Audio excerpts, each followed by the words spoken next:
The following program will make you want to grow things and experience new and wonderful dreams about your plants, garden, and garden design.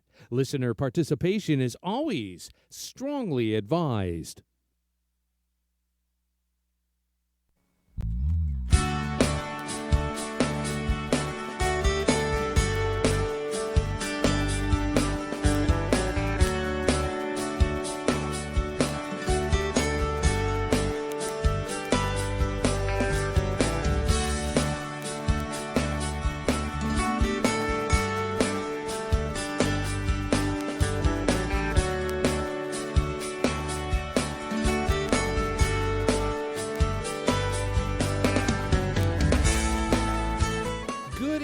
And welcome to Down the Garden Path with your hosts Joanne Shaw and Matthew Dressing, right here on Reality Radio 101. To get on board this evening, send us an email right now. Our email address is instudio101@gmail.com.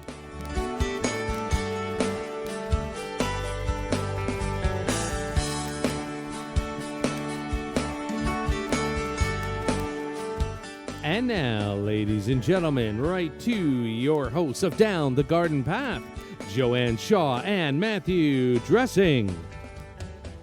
Thank you, Gary, and welcome everyone to this episode of Down the Garden Path, where we discuss down-to-earth tips and advice for your plants, gardens, and landscapes. As landscape designers and gardeners, we think it is important and possible to have great gardens that are low maintenance, and we want to help you make it happen. I am Joanne Shaw, landscape designer and owner of Down to Earth Landscape Design. I have been designing beautiful gardens and landscapes for homeowners east of Toronto for over a decade. Across the city is my co-host, Matthew Dressing. Hello, Matthew. Hello, Joanne. Good evening, Gary. Hello, everyone. I am Matthew Dressing, horticulturist and landscape designer and owner of Natural Affinity Garden Design. Natural Affinity is a landscape design and garden maintenance firm servicing Toronto and the Eastern GTA. Joanne and I enjoy hosting Down the Garden Path each week, bringing you interesting, relevant, and helpful topics to help you achieve a great garden. We learn right along with you from each other, from our research, and from the guests that join us here on the show.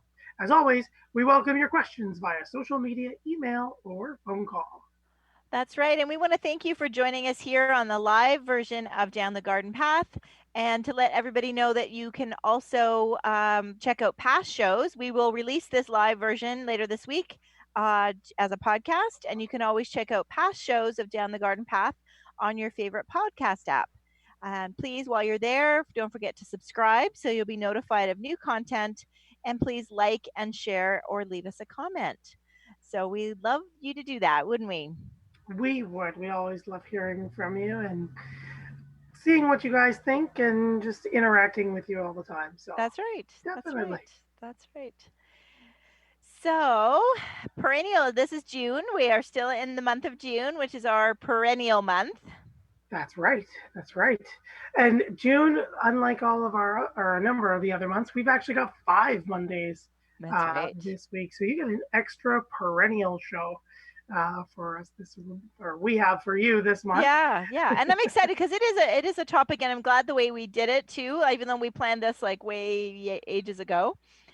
Before Christmas. I think I know, it's incredible.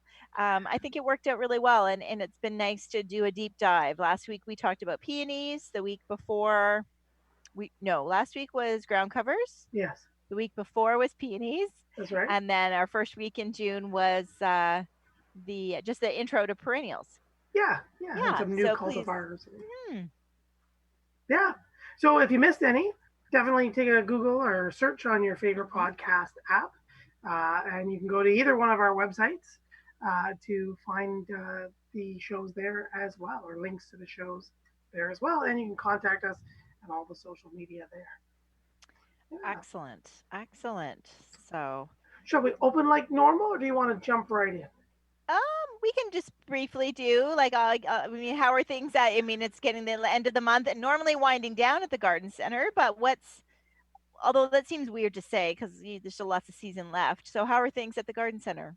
Yeah. Garden center is still pretty steady. It is, you're right. It's normally, we're normally school's ending for the high school kids and the elementary kids, and they're all going away to cottages or whatever. So that's not happening. So the traffic is still fairly steady. Lots of people still buying stuff. A lot of people still coming in and looking for fruits and veggies and stuff like that, but they're not there. But more nursery stock is picking up, and trees and shrubs, and lots of designs and planning still happening. So things are still moving. But there are some seasons like the fruits, the vegetables, and roses and fruit trees kind of stuff that have come and are kind of already going through. So there might be some things that aren't there, but yeah, but sales are still strong. There's still lots of great flowering things yet to bloom and yet to come. So Yeah, for sure. yeah, Now, as far as the veggies, usually like the latter part of the season, they'll get of the veggie season, they'll bring in some things in like 6-inch pots or in 10-inch pots of pepper plants and tomato plants, kind of a little bit more advanced. Are those already gone too? we've had a number of those come in already and go, and it doesn't look like we're going to get too much more, or at least Mm, us, because we don't grow our own veggies for our customers, etc. So right. yeah, so we've seen those come and go to a point. We're trying to get a little bit more, but for the most part, I think they're gone. But Okay. yeah, that might change. Yeah, That might yeah, change. interesting. Yeah, we never did find, we were looking for jalapenos. Every year we grow jalapenos and we never could find them. Hmm. So yeah. So we found lots of the other like, impossible to eat. You could grow peppers that you could never in the world eat them, but we wanted jalapenos that we could actually eat. So yeah, so we never did find those. So yeah. Very cool. And what about your garden? How's things growing there? Yeah, I mean, well, the veggie garden, I'll just talk for a second about the veggie garden, which is my son's garden. So everything is good where we couldn't do the peppers, but we did do cucumbers and zucchini. So we actually purchased some more chains this week. So I don't know if our listeners know that we have a very narrow strip between our pool and the fence that he turned into a vegetable garden. So there's not a lot of room for zucchini and cucumber to kind of trail around. So a few years ago, I had seen somebody at a garden tour do chains on her wall so her clematis could climb up. And so we tried that on the fence. We did some cup hooks on the fence and hung some chains, and the cucumbers went and climbed up and did great. And so we did zucchini this year too, which we've never done before. So we needed a couple more sets of chains. So he actually got those today because the plants are in, and they're starting to grow. So before they end up growing into the pool, we want to go up. So yeah, so that's good. So everything there is planted. I planted the last few cherry tomato plants I was trying to keep alive in a cell pack for way too long. So I got around to doing that yesterday. And so that's doing well. And the rest of my garden is actually doing quite well. I think the grass, it's amazing how well it's done considering we really need rain. And my Yeah, grass is definitely going dormant, but my garden is pretty much holding firm. So that's cool.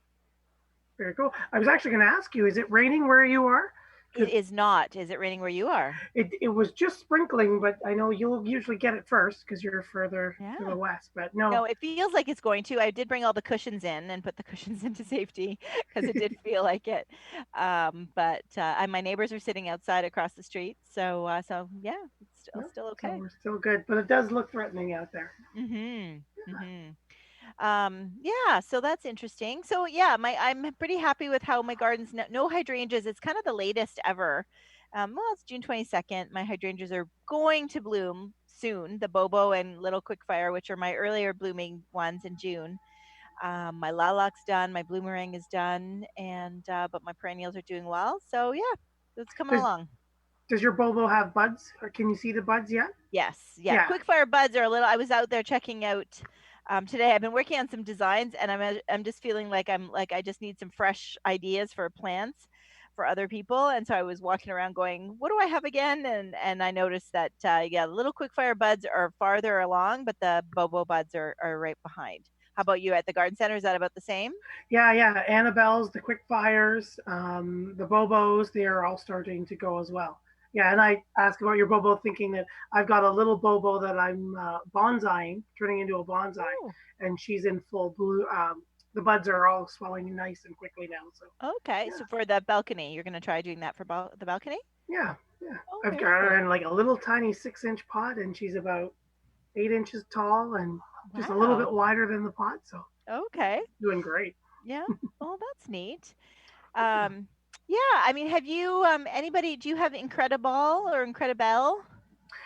No, neither of the Increds. Okay. Yeah, yeah. Lots of Invincible, but no Incredible or Ball. Is there a difference? Maybe. The Invincible is more of like the pink, or the more of the arborescens, the Annabelle crosses, and then the other ones, the Incredibles, are the bigger. I think they also have some arborescens genes in them too, but they have the bigger, almost Okay. more paniculata look to them. Yeah, Oh, where okay. the Okay. Invincible spirit looks very, very much like Annabelle, Okay. leaves and stems and everything. Okay. Okay. Yeah. Interesting. So, Interesting. but no, none of those yet. But Yeah. hydrangeas, if you can't find something in your garden centers, um, they tend to come out when they tend to be in bloom, like the hydrangeas and the rose of Sharon's. I mean, I know you know this, but just for everybody else, Yes. Yeah. haven't found something that's quite not. It might not quite be that season just yet. Yes. So Yeah. And be so patient. it might be there. You just it's all green and looks indescript, right? So ask Yes, somebody. So yes, if you're looking for something, especially in the hydrangea or rose of Sharon or any or flowering hibiscus, like anything that's a bit midsummer to late summer blooming, then definitely ask. You know, if you can yeah, find someone to ask. yeah. If you can find something, that's right. It's me and one That other. it's probably there, but it just is not blooming yet. Yeah, it's much easier when they're in bloom, right? People can they beeline right for it. That's right. That's right. That's right. And kind of the same, like so. If we want to, do you want to intro our oh my gosh, ornamental grasses? Woohoo! I'm There you excited. go. There we go. But you're right. Yes, it is kind of the same. Yeah. So So yeah, go ahead. yeah. So tonight we're going to continue our month-long discussion about perennials. We've been talking, like we said before, from caring to your perennials to new perennials for 2020, peonies, ornamental grasses. This month we'll have you growing back for more. And yes, we're gonna continue our discussion with a look at all those ornamental grasses that everybody loves. So if you want to join the conversation, and I see someone is already, you have a question about your grasses or just a perennial or an experience you'd love to share, we'd love to hear from you. Don't forget, you can also send us pictures, and you can send them here to instudio101 at gmail.com. That's right. I mean, and ornamental grasses, as much as we love them and as much as they put a show on from kind of this time of year until right through winter, right? Mm-hmm. They sometimes can be, and we'll talk about the different varieties. And I can remember working when I first started in this industry, working at the garden center, and all the people that would bring back that what they said was their dead ornamental grass, right? And Yes. it was like, yeah, it's not dead; it just is still sleeping. Like they need some heat to really start going in the garden. So we're hoping that everybody was patient with their plants. This was a late spring; it was a cool spring, so all those heat loving, even though we've had heat for the last couple weeks, it's only been right. Was it like 3.5 weeks ago we had snow? So Yeah, yeah. you We know, barely had any heat this year at all. yeah, for sure. So yeah, so that's so when we talk about that, that was your first point was there are all ornamental grasses are not created equal, and it's not even a sun and shade thing. It's a cool season versus a warm season. Did you want to describe that a little bit, Yeah, yeah. or do we Yeah. want to answer the question? Do we have a question? I was gonna say, maybe if we wanted to, maybe just quickly, I think Sure. Ken has just written in. I He can. says, uh, oops, where did it go? It's just a general gardening question for you. In general, how often do you recommend fertilizing my perennials and annuals? We I had know that that last week too, didn't we? I think. I think so, Hmm. or for something very similar. Um, so he says, I know that it would depend on the type of plant, but generally, do all the plants need fertilizer throughout the growing season? And if so, what types and numbers of the fertilizers? You were shaking your head as you go. Yeah, I'm shaking my head. Sorry, Ken. I mean, I think for the most part, perennials do not need fertilizing. If you've got a reasonable soil, like I think it goes back to the best way to do feed everything is to have good soil. So adding compost, adding manure to your soil, that's the best way to do it.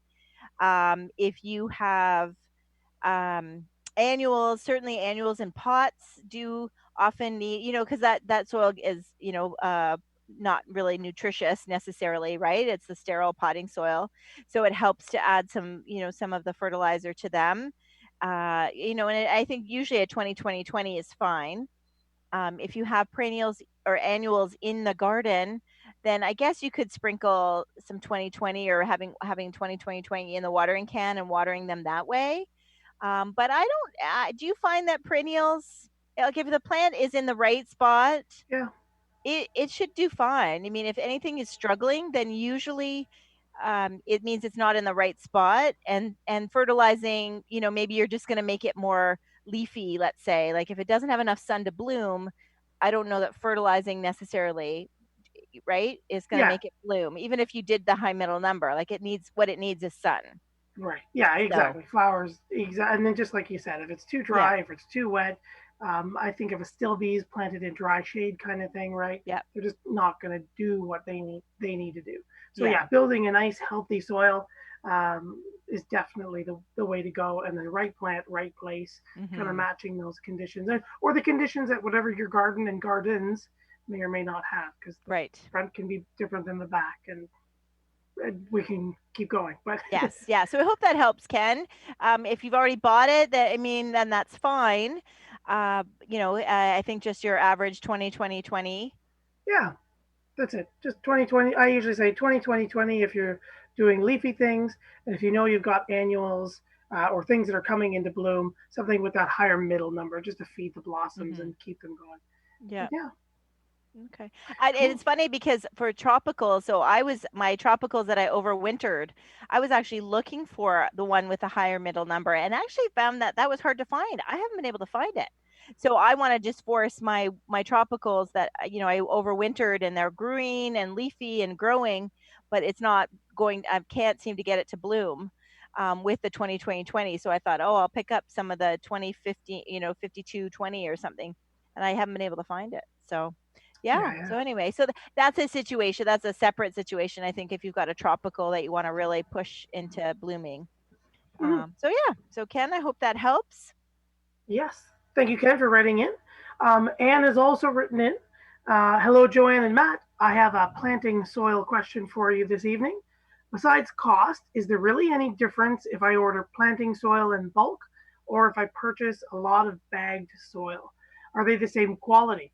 I've heard different opinions on this. Thank you for your insight, Anne. Okay. What's your take? Um, yeah, the bag stuff can come in all sorts of different formulas. And they usually tend to be a little bit more specialized and a little bit more expensive to formulate and create. So if you're going down straight down to like a triple mix or just something really, really basic, it tends to be easier if you just buy it in bulk. They tend to be fairly close. The one difference that I think is, and if you're buying a whole lot of soil, like you need yards and yards of it, it's easier to buy bulk because it takes 27 bags, 27 to 28 bags of soil to usually get 1 yard of something bulk. So 1 yard of soil is 27 bags from the store. Mm-hmm. But yeah, then the quality is as well. If you're just grabbing them from like your corner market, for example, like you're going to Loblaws or something like that, you can see those really early season or just those bulk sales where they're like $1 a bag. And sometimes they're not always the best quality. They're lightly amended and shoved in a bag, and away you go. But go ahead. Yeah. No, I would agree with you. I think, but I've come to realize too that buying in bulk, you also need to check where you're buying from. So I've been running into some experience. So I know there is one place that I order from, and they specifically say in bulk. I've had really great success with both their soil and their mulch, but there's a bit of a lead time. So sometimes I just need it right away. So I go to my local place, but I find the one that I they advertise themselves as weedless. Yes, And I think that's really key because if yes, it's bulk, but if it's a big pile, if they're filling those bulk bags in a big exactly. pile that's sitting out in the field, that's fine. And the quality of the soil might be fine and it might have nutrients for your plants, but it also has nutrients for your weeds. So, I mean, and that's what I had. We did a backyard renovation last year, and I had two little tiny gardens put in, and I can't believe I've got garlic mustard. I have never had. There's nobody in the neighborhood that has garlic mustard, and so I'm like, this came from the soil. So that's my only word of advice: is it's worth it to pay a little bit more. And if you write in and tell us where you are, I can tell you the other company if you're local, where I recommend. But yeah. You took the words right out of my mouth. Yep, that's exactly what I was going to say about bulk. Mm-hmm. Yeah. Yeah. Cool. So. Awesome. Excellent. So excellent. That ends our listeners' questions. Thank you, For Kim, now, okay. For now. Don't forget, instudio101@gmail.com as we continue our talk about ornamental grasses. And we're going to talk about cool season versus warm season grasses. That's right. So cool season grasses. So the growth tends to begin in early spring and it reaches the full size or as big as she's probably going to grow for that season before the summer.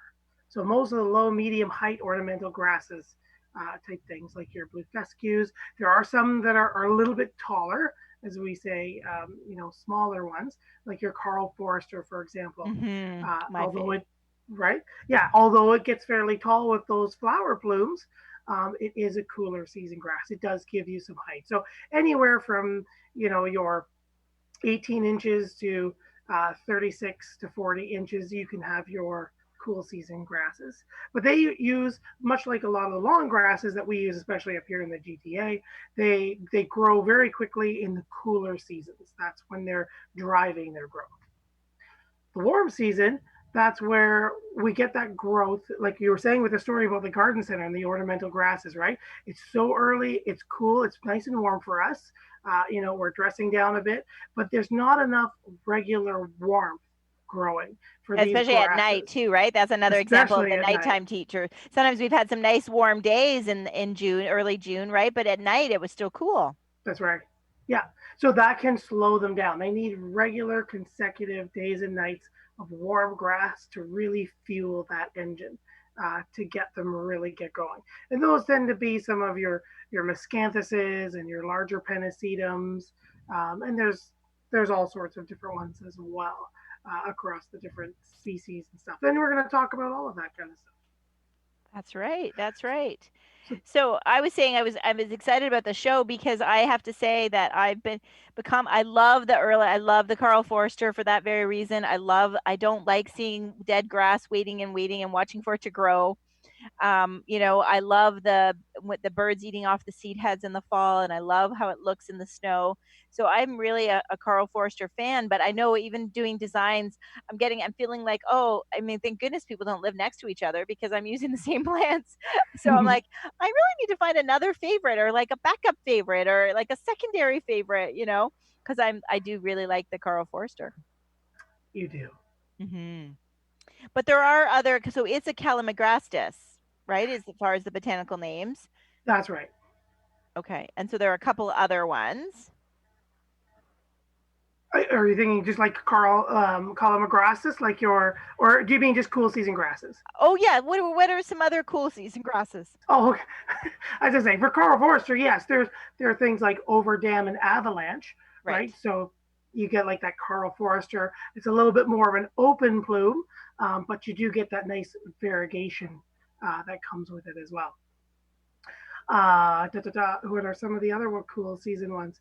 So there are things like your little blue stems. Mm-hmm. So they're a North American native. Your North American native blue stems. They come out with that silvery green kind of color. They can grow anywhere from that 3, maybe even pushing 4 foot stem or height, about 2 to 2.5 feet wide. And then they're really cool because they get some really nice reds and dark purples, and even some oranges that come through in their colors as well. So they have a really nice fall color, but then they have a nice unusual, not so just stereotypical green grass kind of look during the regular growing season. So they're one of my favorites. Not to skip ahead, Oh, but okay, good. So yeah, Joanne and Matt's favorite. So Carl Forster and Little Blue Stem. yeah, Well, there's and Little Blue and Big Blue. Is there much difference? Is it just a size difference? They're both native, right? yeah, and I think it is a little bit of a size difference, and I think it's I'd have to confirm, but I think there's also a species difference too. Tends to be a Okay. slightly different group. Yeah. Okay. There was one I always get at the garden center. Um, and for most of our listeners, especially in the states, the purple fountain grass, the Brenisatum Mm. cetaceum rubrum. Everyone wants that as a perennial, and for us, it's a zone 6, and we're a zone 5, 5B. So everyone looks for one of those. But there's a blue stem, and I'm totally drawing blank on it. But I think it's called Black Hawk, but Ooh. it also comes out with that really rich kind of dark purple fairly early as it grows and it changes its color. It's almost sometimes immediate, which is nice. But that one is in our area is also perennial.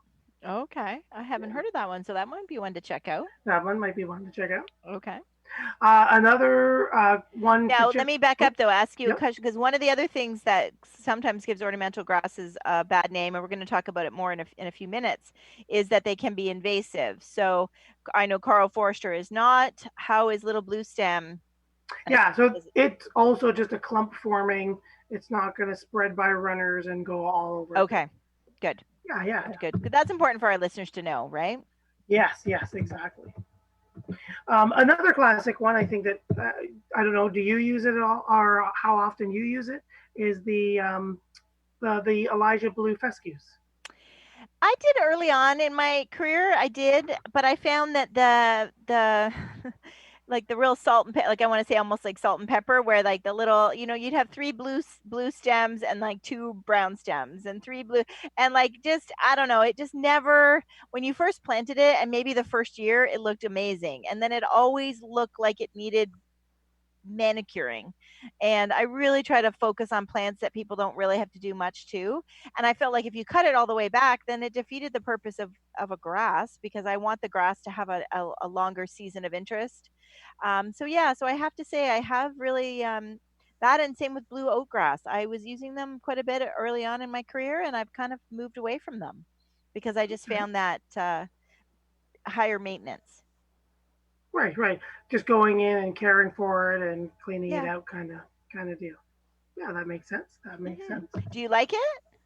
I like it. I like it. Just rock gardens, a Hmm. little hit of something from behind. I like its fine feathery texture. Yep. Hmm. I don't really like it when it kind of blooms. I think when it starts to flower, it looks pretty messy. Hmm. And I've cut some of those off in the past for people. But yeah, yeah. Okay. Um, what are some of our other cool season grasses that we like? I think most people move towards the warm season grasses Hmm. when we think about it. Uh, I always thought some of the Japanese forest grasses were cooler, but they are also not. Ah, no, they do. And this year in particular, I think the Japanese forest grass and the Japanese bloodgrass and Japanese forest grass, um, got a like a slow start. I'm sure tons of that came back to the nurseries if they were taking them back. Yeah, Um, well, and they weren't, but yeah, yeah. all right. Um, what other ones? We've talked about Columbogrossus. The Caryxes are another one. Hmm. So these are sedges.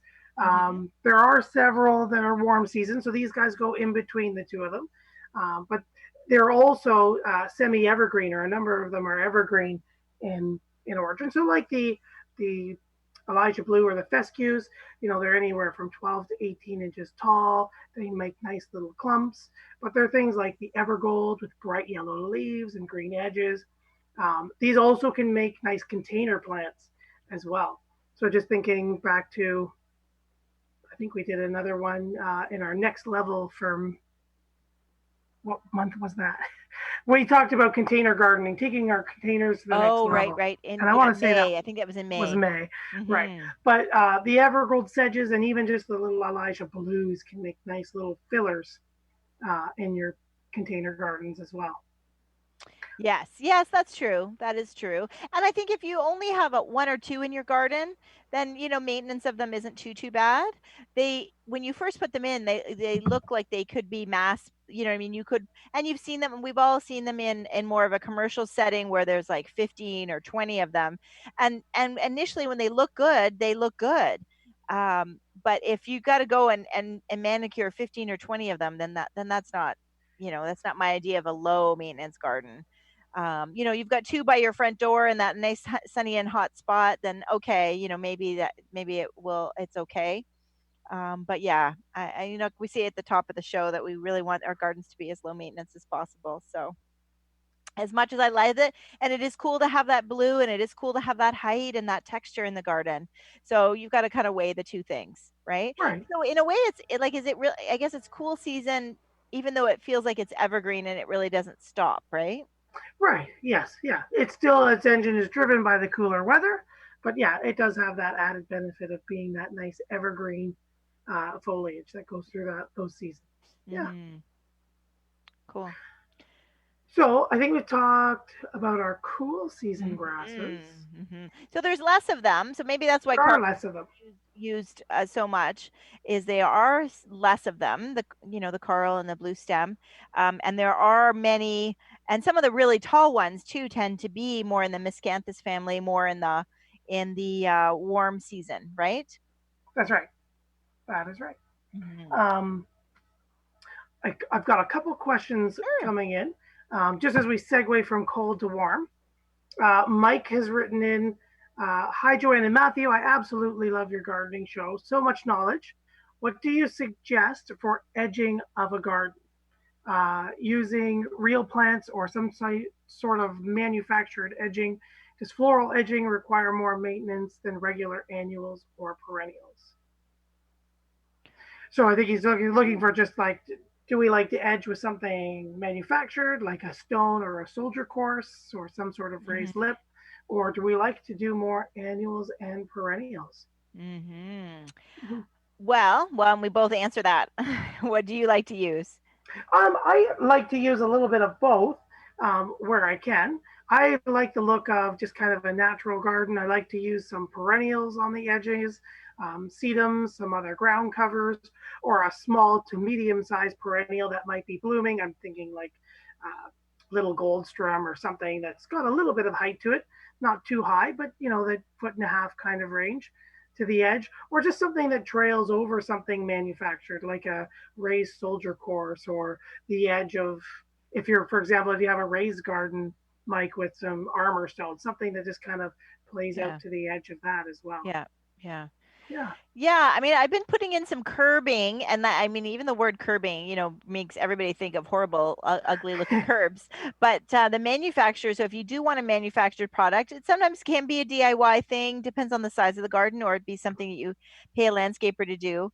But then some manufacturers have come up with some really nice decorative curbing that Mm-hmm. actually looks quite nice, looks like faux rock, but not like plastic or anything. It's still a man made concrete product. Different colors and different heights depending on what you need as grade changes and things like that. So I like the clean look of a curbing. And what I've done in a few cases is I've actually put a mowing strip, so putting like a paver down in front of the curb, so then you can, so the problem with adding a curb or anything raised is then now you've got to trim, right, with the trimmer when you cut the grass. But if you put a mowing strip down horizontal, like in the ground in front of the curb, then you can just mow right to the curb and you don't have to trim. Secondly, I'm not a fan. Like the problem with perennials, as much as they look good on the edging, they don't stay there, right? They're going to trail into the grass and that type of thing. So I love me a low hedge. So whether it's boxwood, so I kind of go leaned more to Mike to the evergreen. So low boxwood hedge, medium like dense yew hedge. I've got little, oh, what are those cedars that I got at your garden center? The little fire yellowy Yep. Fire chief.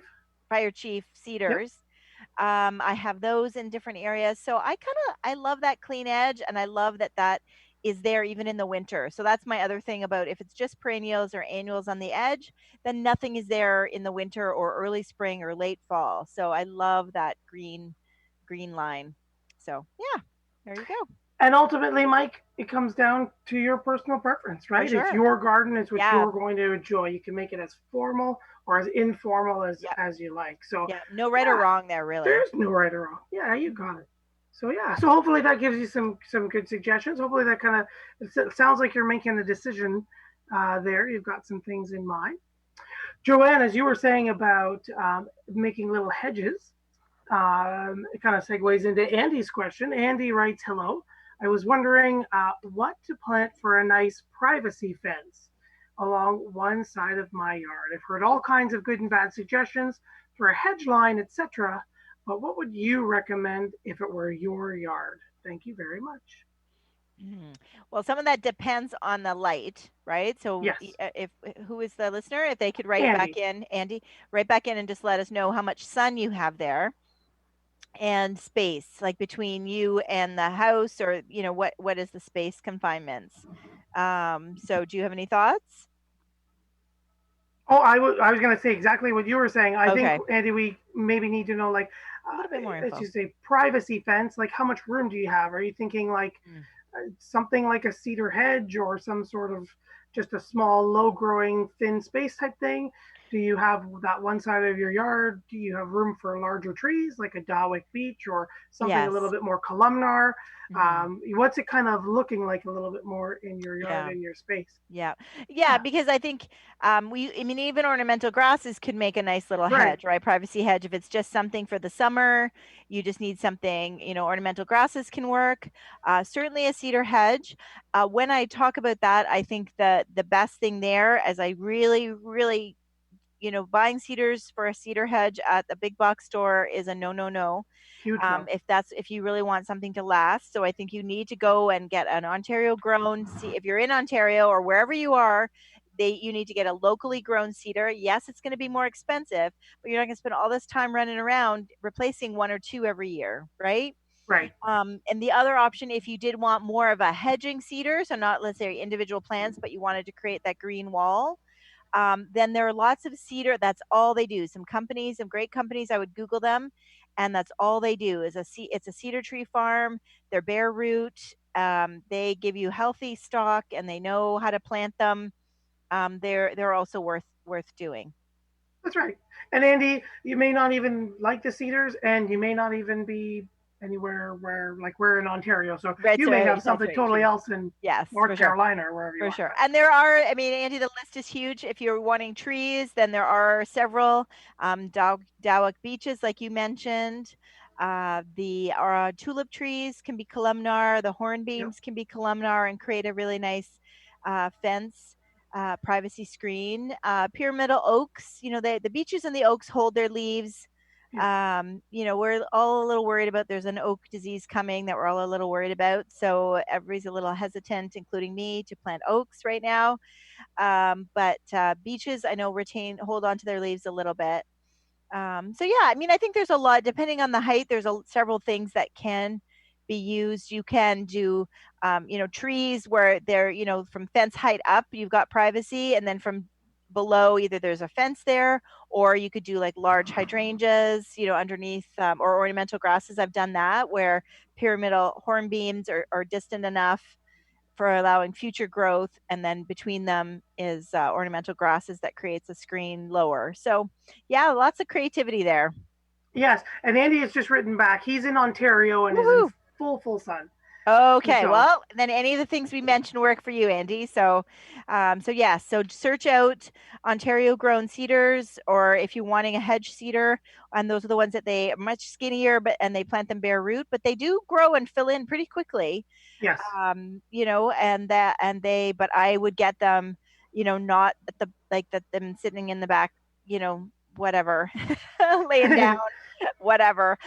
Go to those farms that those gentlemen know their cedars, and plant them very well. So you'll have the best success that way. And I've had contractors use them instead of getting them themselves, and just been blown away by just the quality and how quickly the privacy has filled in.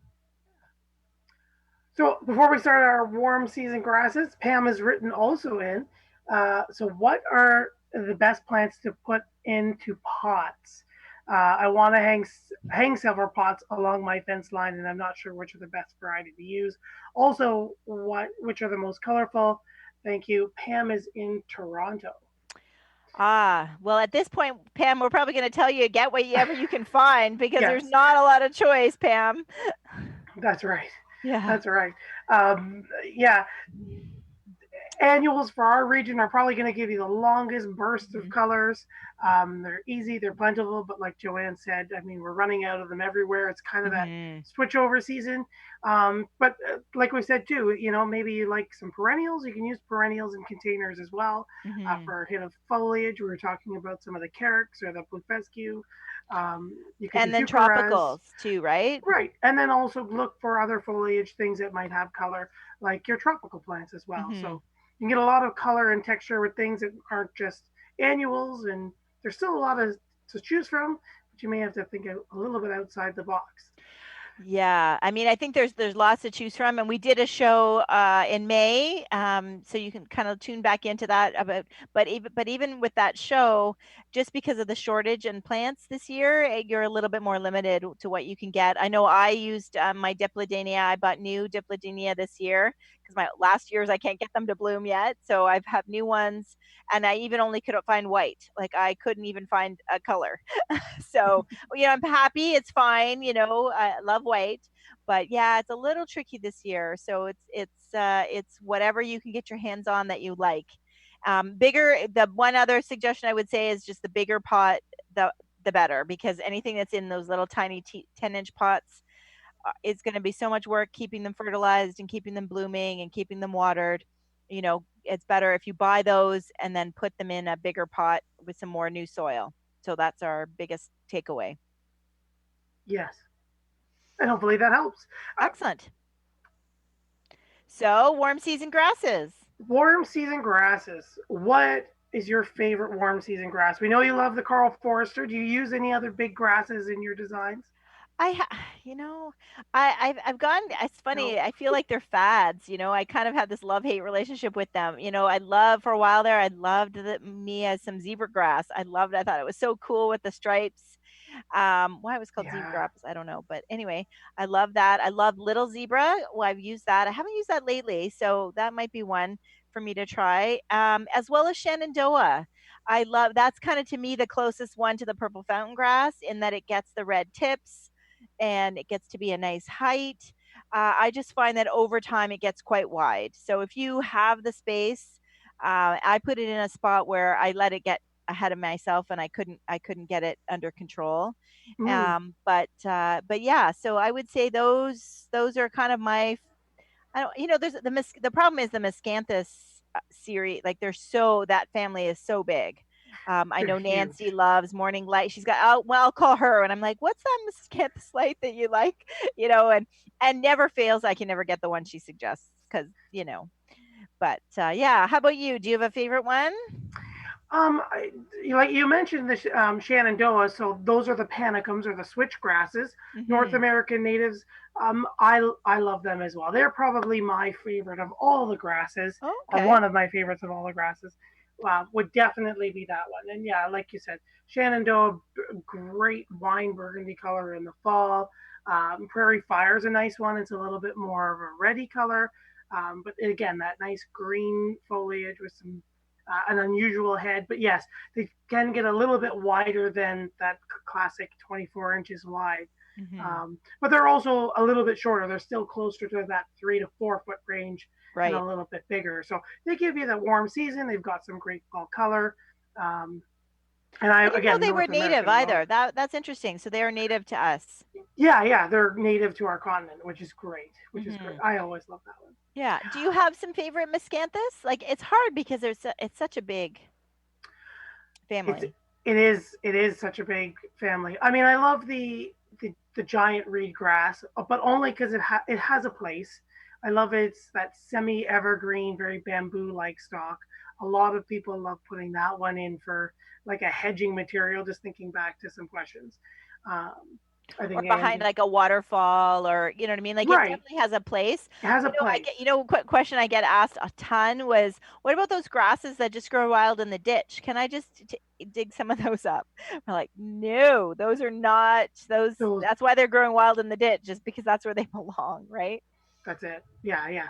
And there's the Phragmites that are out there that just super, super invasive. So yeah, I would not go go Yeah, for no those. doing that. No doing that. But um oh, miscanthus. What were yes? The other one I was thinking about just before I lose my thought was the bandwidth. Have you heard of bandwidth? No. It's like a zebra. It's a zebra grass as well, Okay.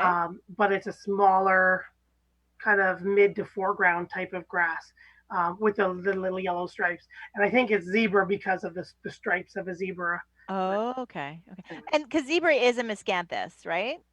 yes, yeah, Yes. Okay. Okay. yeah. Now, where does blue oat fall in?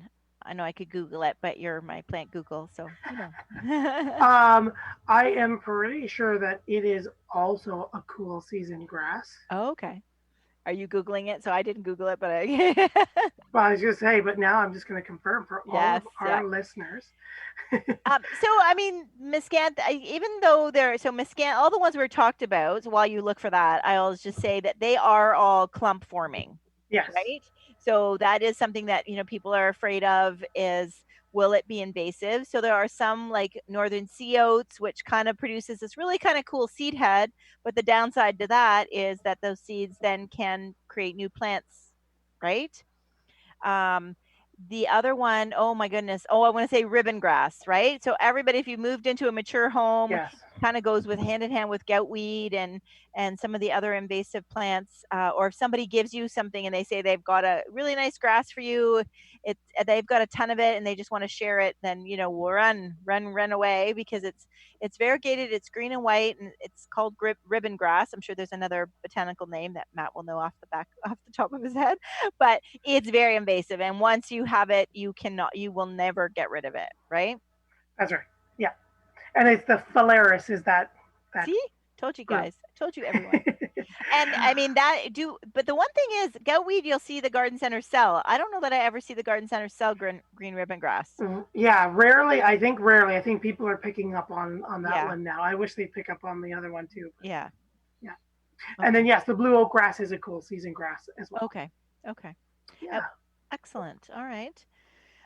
So yeah, so I think we want clump forming. I think we want, sometimes you want, I like Carl because he's so upright, but I know over dam, like some people love that, if there's a big garden, like a big rock garden, or if there's a large garden mass planted, you can have one that's maybe a little softer and a little bit more cascading.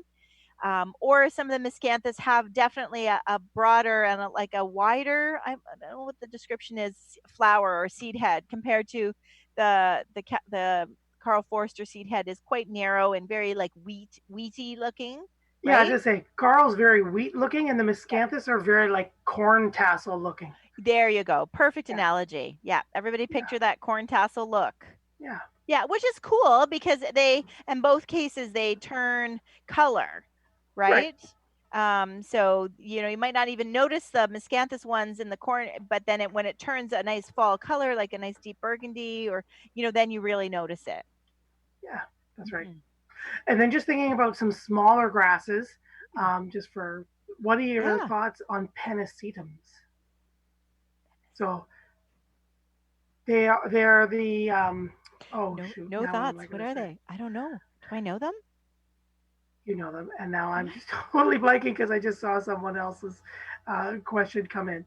Okay. Um, but How where? do I even spell it? I don't know it because I don't even know how to spell it, Matt.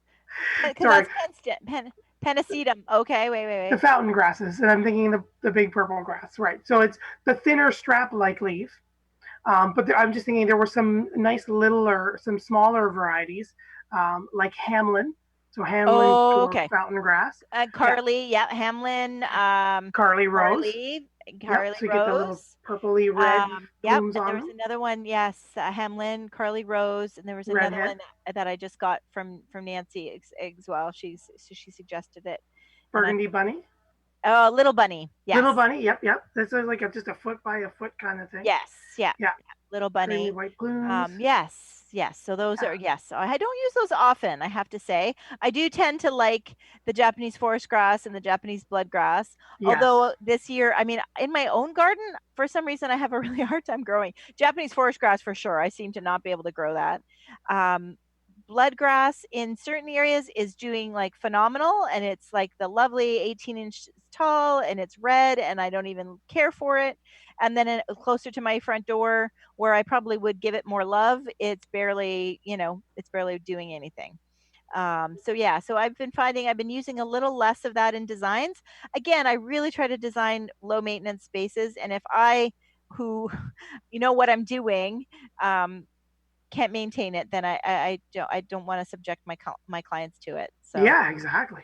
But it is cool. I've got some great pictures of it. It's got the red, so it's a shorter grass, kind of between a foot and 18 inches, right? Yep. With some red tips to it.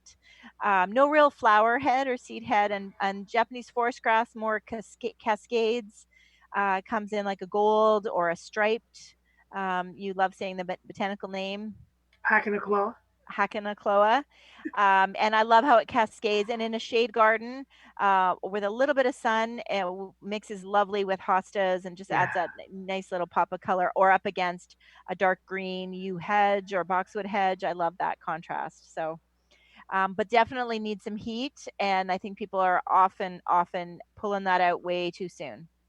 Yes, yeah. Despite its height, though it is very small, it is a warm season grass. So she loves that nice long warm to get going. Yeah, definitely. So I think that's the biggest takeaway with ornamental grasses. If you want to try some new ones, or if you want to try some for the first time, then you really, really have to have patience in the spring. You really do. That's right. Keep an eye, know whether they're cool or warm, and just sit tight and let them do their thing. Aside from the ribbon grass, are there any other ornamental grasses you think people should avoid? I think you had a great one, because I've had people say that before too. It's just like the digging ones up, just like the digging them out of the ditch kind of thing, because you get those invasive groups that tend to be there. And then just watch whether or not, like you said, whether they're clump forming or they're spreading. Even people have complained to me before that just the red bloodgrass that we were talking about, just in that right perfect spot, it can break its clump a bit and can become somewhat I wouldn't say invasive, but she's not as clump forming as advertised sometimes. Yeah, she kind of weeps. Yeah, she kind of travels a little bit. Yeah. It's easy to pull out, so it's certainly not like green ribbon. Like you can control it for sure. Yes. But yeah, it does definitely start to. I think it kind of dies out in the center. Then many of them do that, right? But you just don't notice it because of the height. Because they're so big. Right. Yeah. Definitely. And what's your opinion on northern sea oats? No, like you said, cool I like it. It's very bamboo-like. Again, I believe it's another North American native ornamental grass, but you are right. It does seed itself, and it can be regularly. I don't think it's anything like Rose of Sharon's, but it does seed. I love its almost bamboo-like looking foliage. It's nice upright vase shape as the clumps mature, and then I love that bronzy red fall color that they have as well. It's one of them. I quite like it personally. I also like the fact that it can actually tolerate some good partial shade as well. Really? And it can still get to that height of that 3 to 4 feet tall and take a little bit of that shade, which is nice for a taller grass in the shade, I think. So, yeah, that is good. Yeah. And that probably prevents as much multiplication of it too, right? Right. Yeah. She'll flower a little less. The seeds may not grow as quickly, kind of thing. Yeah. And as far as the shade goes, so that's a good one in the shade. Some of the caryxes that you mentioned earlier, the Japanese forest grass. What is the green and white one? Not the ribbon grass, but it grows in the shade. The green and white one that grows in the shade. It's a caryx. Oh, ice dance. Is it ice dance? Sedge, yes. Yes. Yeah, so it can be good, and then I find it gets after a while. So it's one of those. Yeah, and I find that if it's not almost evenly moist and it's got like a good soil too, its evergreen foliage kind of gets all ratty looking as well. Yeah. So you Yeah. got to have a nice spot for that. Yeah. Mm-hmm. Mm-hmm. Do we have some questions? I was gonna say, as we reach like the last 6 minutes, Woohoo! we've got Rita's written in. Hello, I'm hoping you're all staying healthy. I have several pot containers that I used 2 years ago to plant some flowers. I want to replant in those containers, but can she use the same soil that she's left in them from 2 years ago? It was a quality soil that I purchased at a garden center. Thank you for your answer. Rita, it's probably on its way, just being fallow for 2 years. But then, as it is a container mix, it does lose some of that nutrients for all those hungry annuals or whatever you did plant in them. So if you do want to use it, I would mix maybe, and I do this on my balcony, I'd mix maybe like half compost, half of that, or just, if you're okay with it, just put it out into your garden, into the back of something, and till it in a little bit, and it'll disintegrate. But you get usually about a year, maybe two, if you amend it into the containers. But it is always best to start something fresh, especially if you like planting the same thing over and over again, because they eat that same nutrient profile. Yeah. So yeah, I often just add some compost to mine and see how it goes, and I keep adding stuff to my soil, so it keeps regenerating. I can't lug down 90 containers down the balcony. Right. So, yeah. So yeah, and if you're in that situation too, then maybe it's just adding some new soil to what kind of spreading the existing soil across a few more pots, right, and having fresh stuff be the majority. Right. Yeah. Okay. Susan has written in, hello Joanne and Matthew. Not on topic tonight, but here goes. Moles are ruining my garden. Well, maybe it's a perennial garden. Help, any tips on to get rid of them? Can I plant anything to keep them away? Thank you so much, Susan. I don't know anything that you could plant to kind of repel them. They love digging their little tunnels and holes and eating those fleshy insects and some roots and stuff. The moles and voles usually end up having to have something like, there's those sonic devices. I've heard good things about the sonic ones. I have Lee Valley. Like if you're in, I guess Lee Valley's in the US as well. So check out Lee Valley. I've heard some good things about those sonic. So it just provides a sound wave that we can't hear. Right. But really hates them. They hate it. Yes, they hate it.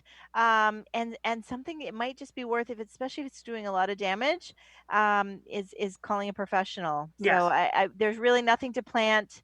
It's like chasing, it's just chasing something. It's like that game, where you're hitting the whack-a-mole. Yeah, whack-a-mole. It's a bit of whack-a-mole, whack-a-vole. Yeah. So you can try the sonic things. I think you get what you pay for there. So if it's $12.99, then it's got to be a bit more of an investment. But I know I had a friend, and I should follow up with her maybe if I remember for next week's show, because she had a massive, she's a vegetable garden blogger and a massive garden blogger, and massive vegetables, and she had something that was doing that, and so I think she invested in some of those, and I'd love to follow up with her and see if that did work. Very cool. Yeah. So hopefully, Susan, that answers your question, and that brings us to the end of this evening's show. I know. And what are we talking about next week? Next week we're going to talk about unique pollinator plants for attracting beneficial insects to your garden. Excellent. Right. Great topic. That's right. Yeah. We'll talk all about those unique perennial plants that all of our beneficial warriors love to come into our garden and enjoy. So stay tuned for that. Excellent. Great questions tonight. You can tell everybody's super keen about their gardens. So if you have more questions, you can always go to our Facebook page. That's right. Down the Garden Path podcast on Facebook. That's our Facebook group. And I know I saw a couple new questions this week, which was great. So we love hearing from our listeners, as well as you can find me on my website at Joanne my website is down2earth, the number 2.ca, and all my social media, my email and everything. That's kind of like the easiest thing to say on air when we're running out of time is just go to my website, down2earth.ca. We can answer your questions if you've got design questions or design dilemmas. And Matt, we can find you You can find me at naturalaffinitydesigns.ca with all my email and social media links there as well. And yeah, definitely check us out for past episodes on your favorite podcast app. That's right. And thank you. The podcasts are also available on our websites as well. That's but right sometimes as well. I think so many people listen to podcasts on their phone, and that's just the app is the easiest way. Yeah. But if you're home on your computer, sometimes I put my favorite podcast on my computer when I tidy my office. So you can definitely, go to our websites and listen to our podcast there as well. With this, it's great to have the live version as well as the recorded versions. That's right. Thank you, Ken, Ann, Mike, Andy, Pam, Rita, and Susan for writing in. Thank you, Gary, for helping us produce this wonderful show, even during these crazy times. That's right. And thank you, everybody, for tuning in and checking us out. Thanks for spending your Monday evening with us. And thank you for joining us here on Down the Garden Path on Reality Radio 101. Bye, Joanne. Bye. Thank you for listening to Down the Garden Path with your hosts, Joanne Shaw and Matthew Dressing, right here on Reality Radio 101.